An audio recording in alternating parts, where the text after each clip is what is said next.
이 조약안보센터 25번 기관 서류 가지고 이제 좀 설명을 드릴게요.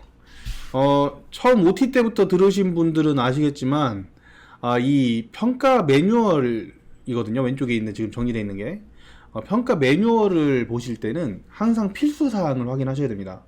필수 사항을 확인하시고, 그리고 그 안에 들어있는 그 내용들을 이제 그 문제 출제자가, 그러니까 매뉴얼을 만든 분이 어떤 의도로 이걸 이렇게 얘기했는지 그런 부분들을 좀 생각을 해보셔야 될 것 같은데요. 기관은 수급자 가족과의 소통을 위해 노력합니다 라고 하면서 지금 가족과의 소통을 되게 강조했네요. 매뉴얼 1점짜리인데 1점짜리이지만 사실 놓치기는 아까운 점수예요. 전 뭐 모든 걸 다 놓치기는 아깝다고 하지만 네, 쉽게 할 수 있는 부분이라서 이왕이면은 좀 신경만 쓰시면 된다. 지금 보시면 1번 기준이 보호자 회의를 반기별 1회 이상 실시함. 그러니까 반기별 1회니까 1월부터 6월 중에 한 번, 7월부터 12월 중에 한 번. 그러니까 반기별 한 번이 6개월에 한 번이 아닌 거 아시죠, 여러분? 네, 반기별이라는 건 1에서 1반기, 2반기 이렇게 나눠서 하니까 지금 이게 기초 기준이 우리가 18년도부터 이게 기준이다 보니까 18년도 1반기, 18년도 2반기, 19년도 1반기, 19년도 2반기, 지금 20년도 1반기까지 지났으니까 20년도 1반기까지 총 5개만 쓰시면 되는 거잖아요. 5개만. 네, 그죠? 5개만 작성을 하시면 되는 거라 이런 점수는 놓치지 않는 게 좋다. 네, 이런 말씀 좀 드리고 싶고요. 필수사항은 일자, 시간, 장소, 회의 내용, 회의 결과, 서명. 그러니까 이게 지금 필수사항이 뭐냐면요. 제가 항상 말씀을 드렸어요. 이 앞에 있는 이 큰 대제목은 파일의 이름입니다. 파일의 이름. 보호자 회의. 보호자 간담회. 보호자 회의록이라고 쓰셔도 되고, 보호자 회의라고 쓰셔도 됩니다. 그렇게 회의록이라고 하는 그런 파일이 있으면 그 파일 속에 꼭 일자, 시간, 장소, 회의 내용, 회의 결과와 서명이 있어야 된다. 서명분은 여기서 첨부하지 않았습니다만 서명을 하시면 됩니다. 그래서 실제 이런 부분들을 저는 꼭 읽어보시라고 좀 말씀을 드리는데요. 아직까지 일단 시스템 쓰거나 이런 분들은 뭐 크게 그렇게 어렵지는 않으실 텐데, 이 필수사항을 안 보고서 다른 분들이 줬던 이런 보호자 간담회 같은 이런 서식을 다른 데서 그냥 잘하는 데라고 해서 받아서, 아니면 인터넷에서 찾아가지고 그냥 회의록을 쓰다 보면 필수사항이 빠져있는 경우가 있어요. 뭐 예를 들어서 일자는 들어가 있는데 시간은 안 들어가 있다든지 뭐 이럴 수가 있거든요. 그러면 이 반기별로 하는 회의이긴 하지만 이걸 5개, 6개를 다 만들어 놓고도 점수가 1점도 안 나오는 경우가 있거든요. 그래서 그런 부분들을 꼭 고려해서 필수사항을 기억하시기 바랍니다. 그래서 서류를 딱 필수사항이 들어가 있는 서류로 갖추고 있는 게 굉장히 중요합니다. 네, 그런 서류면 모양이 이렇게 돼 있든 아니면 다른 모양이든 크게 상관없고요. 우리 기관에 맞게끔 그냥 만드시면 됩니다. 네. 자, 2번 보세요. 기관의 소식을 온라인 또는 오프라인으로 월 1회 이상 제공한다. 네, 온라인으로 제공하거나 오프라인으로 제공하나 상관없이 월 1회 이상 제공을 한다. 그러면 개수로 생각을 하면 지금 1년에 12개씩, 그죠? 이 월에 1개니까 1년에 12번씩 지금 2년 반이 지났으니까 30번 30장의 이 소식에 대한 기록이 있으면 되겠죠. 그래서 이거는 온라인 또는 오프라인 둘 다 가능하다라고 되어 있어요. 보면은 기관 자체 홈페이지, 그러니까 카페나 블로그를 운영하시면 거기에다가 올려서 기관 소식지를 보내드려도 되고요. 여러분들 이건 다 하실 거예요. 소식지, 이 소식지 모양이나 이런 부분들은 뭐 매거진 형식으로 하시는 분들도 있지만 뭐 그냥 단순하게 뭐 안내문 정도로 그렇게 보내시는 분들도 사실 많잖아요. 어떻게 보내라는 그런 필수사항이 전혀 없죠. 여기 내용을 보시면 어떤 내용이든 간에 우리 기관의 소식을 알릴 수 있는 소식지 등으로 월 1회 이상 제공했는지 확인을 합니다. 그리고 세 번째, 월간 프로그램 계획 그리고 식단표. 제가 아까 말씀드렸죠. 이 큰 표 같은 경우에는 이게 뭐의 제목이라고요? 아까 보여드렸지만 보호자 간담회처럼 이 서류의 이름이에요. 서류의 이름. 그 월간 프로그램 계획표라고 하는 게 있고, 여러분들 쓰시는 것 중에 식단표라고 하는 거를 또 게시하는 내용이 또 밑에 알 권리에 또 있죠. 그래서 그 부분들을 월 1회 이상 제공하는 것이 목적이다. 제공하는 것이. 자, 제공함. 2번과 3번은 사실상 이어지는 거다. 2번과 3번은 이어져 있는 항목이다. 자, 이렇게 해서 점수를 1점을 주는데, 평가 기준 중에 2개만 맞으면 0.75, 평가 기준 중에 1개 맞으면 0.5, 그리고 다 맞으면 1점이 되는데요. 두 가지를 나눠서 설명하겠습니다. 1번을 먼저 설명을 드리고 그 다음에 2, 3번 한 번에 설명드릴 텐데, 1번 같은 경우에 이렇게 쓰시면 됩니다. 상반기 보호자 간담회, 여기 보세요. 필수사항 보십시오. 필수사항. 보호자 간담회에 몇 명이 참여해야 된다라고 하는 내용이 있습니까? 여러분들, 보호자 회의를 하실 때 몇 분이 참여해서 회의를 하셔야 된다는 내용이 적혀 있나요? 필수사항에? 그게 적혀 있지 않죠?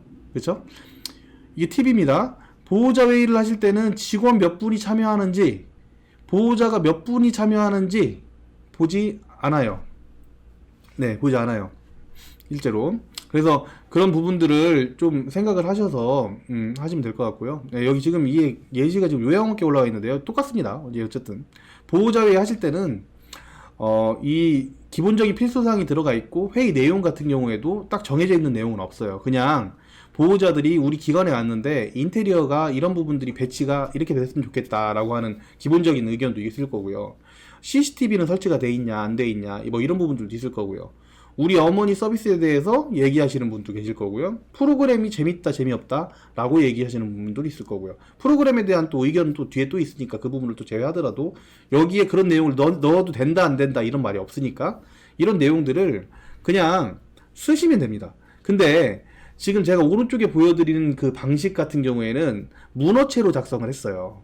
근데 그러시지 않으셔도 됩니다. 그냥 단순하게 우리 센터장님하고 그 다음에 우리 간호사 선생님하고 그리고 보호자 3분하고 이렇게 모여서 보호자 간담회를 했다고 칠게요. 예를 들어 그렇다고 하면 그에 대한 이 얘기를 하실 때 그냥 이렇게 얘기를 하겠죠. 어서 오세요.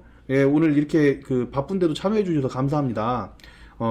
참여해 주셨는데 혹시라도 우리 기관 이렇게 둘러보시면 서비스라든지 아니면 그런 동선이라든지 이런 부분들에 대해서 궁금한 점이 있으시면 한번 말씀을 해주셨으면 좋겠어요 라고 이렇게 얘기하실 거 아니에요. 그렇게 말씀하시는 거를 그냥 그대로 내용에다 적으시면 됩니다. 그대로. 그거를 이게 길이가 길어도 되거든요. 그냥 내용에다가 어떤 A라고 하는 분, B라고 하는 분, C라고 하는 분, 우리 직원이 얘기한 거를 싹 적어서 그걸 소팅해서 회의 결과로 적으시면 되는 거거든요. 그렇게만 하시면 사실 어려울 게 없어요. 그래서 저는 초기에 이 회의를 작성하시는 분들은 구어체로 작성하셔라. 쉽게 쓰기 위해서. 그렇게 좀 말씀을 드리고 싶고요. 여기 보시면 의견을 기록하라고 했지 의견을 반영하라고 되어 있지 않죠? 그러니까 의견을 기록하면 되기 때문에 굉장히 쉬운 회의록 항목이다. 이렇게 생각하시면 될 것 같습니다. 자, 1번 이렇게 하면 점수 맞을 수 있겠죠? 네. 2번, 3번 보세요. 2번, 3번 같은 경우에는 이렇게 기관의 소식지, 월간 프로그램 계획표, 식단표 이런 부분들을 제공함이잖아요. 이거는 기관에서 어떤 서식을 쓰시든 간에 상관이 없는 게, 식단표 같은 경우에는 영양사가 작성한 거를 보통 보건소 같은 데서 받아 쓰시잖아요. 그러니까 이것도 있으실 거고, 프로그램 계획표는 밑에서 설명을 한 번 더 할 겁니다. 근데 프로그램 계획표도 있으실 거고, 그리고 이 기관 소식지도 나름대로 이렇게 만드셔가지고 뭐 보호자 회의를 할 거예요. 며칠날 보호자 회의를 할 테니까 오실 수 있는 분들은 오세요. 뭐 어버이날 그 선물 드리는 그런 행사가 있는데 그때 한번 오세요. 뭐 이런 소식을 전달하실 수 있는 그런 것들을 다 만드시잖아요. 그죠? 근데 그거를 제 생각에는 저희 같은 경우에는 이렇게 이제 말씀을 드립니다. 보이세요? 수급자 자료 발부 대장이라고 되어 있죠. 수급자 자료 발부 대장. 글이 잘 안 보이는 분들이 있어서 제가 하나씩 읽어 드릴게요. 수급자 발부 대장이라고 하는 그 내용이 있고요. 이 내용 안에 급여 제공 기록지, 프로그램 계획표, 기관 소식지, 급여 명세서, 식단표, 그리고 제공 방법, 수령자 성명, 수급자 관계, 수령자 서명 이렇게까지 지금 다 적혀있는 서식을 사용을 합니다. 그러니까 저 같은 경우에는 이걸 조금 강조드리는 이유가 뭐냐면, 자료 발부 대장이라고, 그러니까 지금 우리가 제공해야 되는 게 여러 가지가 있어요. 지금 여기 적혀있는 프로그램 계획표, 식단표, 그 다음에 이런 것뿐만 아니라 제공 기록지도 계속 발부를 해야 되고요. 그 다음에 또 뭐도 발부를 해야 돼요? 그 외 프로그램이라든지, 그 다음에 명세서라든지, 여러 가지 한 번의 항목을 그거를 그 편지에 넣어서 보통 보내시잖아요. 그렇죠? 그래서 그런 부분들을 한 번에 서류를 작성해서 점수를 받을 수 있게끔 저는 이렇게 자료 발부 대장이라고 하는 말을 씁니다. 자료 발부 대장. 아시겠죠? 이 자료 발부 대장이라고 하는 그 부분 같은 경우에 저는 어떤 부분들이 중요하다고 생각을 하냐면요. 여기 보면은 제공 방법이라고 하는 게 있어요. 제공 방법. 제공 방법에 저는 세 가지를 써놨는데요. 첫 번째 이메일, 두 번째 직접 수령, 세 번째는 우편. 네, 이 세 가지를 해놨어요. 여기 온라인은 집어넣지 않았습니다. 온라인으로 하시는 분들은 또 온라인으로 또 제공을 하시면 되니까. 이 세 가지를 쓴 이유가 있어요. 우편으로 했을 때는 영수증만, 그러니까 우편을 보낸 영수증만 받으면 자료를 발부했다는 그 증빙 자료가 되죠. 왜냐면 우리가 우체국에서 영수증을 받으면 거기에 몇 통을 보냈다고 하는 게 찍혀요. 그렇죠? 그러다 보니까 우편으로 보냈을 때 그 부분을 제공했다라고 하는 것을 인정받기가 수월하겠죠. 아시겠죠? 그래서 여태까지 이 지표를 알고서 수급자 자료 발부 대장을 꾸준하게 해오신 분이라면 아마 우편 영수증이 주르륵 붙어 있을 겁니다. 이 뒤에. 예. 근데 지금 듣고 계신 분들 중에서 그럴 수가 있어요. 우리가 평가를 한 번도 안 받아봐가지고 이런 게 있는지조차 몰랐어. 이런 자료 발부 대장을 해야 되는지조차 몰라서 이렇게 하면서 벌써 평가 날짜가 지금 다가오고 있는 분들이 계실 거예요. 그런 분들은 어떻게 하셔야 돼요? 여기 세 가지 중에 직접 수령이 있습니다. 직접 수령. 직접 수령은 여기 수급자 성명하고 수급자 관계 서명을 받습니다. 왜? 이 서명이 증빙이기 때문에. 여러분들이 이 서명이 없으면 이거 실제로 제공했는지 제공하지 않았는지 어떻게 알아요? 평가관이. 알 수가 없죠. 그래서 충분히 만들 수 있습니다. 지금도. 그러니까 예전에 18년도, 19년도에 나가신 분들도 있지만 서명 정도는 사실 받으실 수 있거든요. 그래서 이 부분 같은 경우에는 사실 이제 공단 평가관들이 보면은 통탄을 노리시겠지만, 네, 통탄을 노리시겠지만, 지금 여기 우편 영수증으로 이걸 발부하지 않았다 하더라도, 직접 수령으로 체크를 하고, 수급자 성명, 관계, 서명만 받으시면, 그러면 그게 증빙이 되기 때문에 자료 발부 대장만 만드시면 이 지표를 점수를 맞을 수가 있다. 이렇게 말씀을 드리는 겁니다. 다시 한번 정리 드리겠습니다.